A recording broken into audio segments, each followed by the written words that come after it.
ഏറ്റവും അവസാനത്തെ കണക്ക് വന്നിട്ടുണ്ട്. 6-10 കണക്ക് വന്നിരിക്കുന്നു. 67% കടന്നിരിക്കുന്നു കേരളത്തിന്റെ വോട്ടിംഗ് ശതമാനം. 67.27 അതാണ് പോളിംഗ് ശതമാനം. ഏറ്റവും ഒടുവിലുള്ള വോട്ടിംഗ് പെർസെന്റേജ് വരുമ്പോൾ തിരുവനന്തപുരം 64.40, ഏറ്റവും കൂടുതൽ ഒരുപക്ഷെ പിന്നെ ആലപ്പുഴയുണ്ട് 70 മുകളിൽ. കാസർഗോഡ് 70, കണ്ണൂർ 71.54, ആലപ്പുഴ ഒക്കെ 70 മുകളിൽ. 3 മണ്ഡലങ്ങളിലാണ് 70 മുകളിലുള്ളത്. ആലപ്പുഴ, കണ്ണൂർ, കാസർഗോഡ്. പാലക്കാട് 69 ഉണ്ട്, ചാലക്കുടി 69 ഉണ്ട്, വയനാട്, വടകര.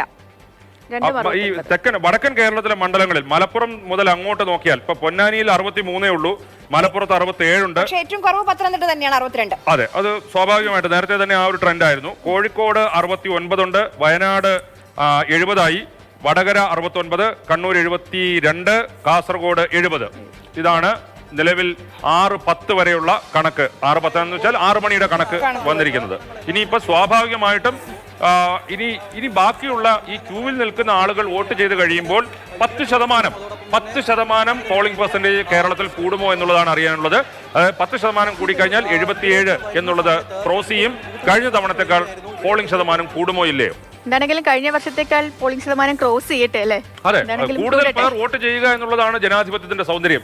അങ്ങനെ കൂടുതൽ പേർ വോട്ട് ചെയ്യുന്നതിൽ 100% പേർ എല്ലാവരും വോട്ട് ചെയ്തിട്ടുള്ള ഒരു സംവിധാനമാണ് ഉണ്ടാകേണ്ടത്. പക്ഷെ അത് പ്രായോഗികമായി അത് കഴിയുന്ന ഒരു കാര്യമല്ല. കൂടുതൽ പേർ വോട്ട് ചെയ്യണം, എല്ലാവരും വോട്ട് ചെയ്യണം. ഇപ്പോൾ നിലവിൽ 6 മണി കഴിഞ്ഞപ്പോഴുള്ള കണക്കനുസരിച്ച് 67.27 ആണ് കേരളത്തിലെ പോളിംഗ് ശതമാനം.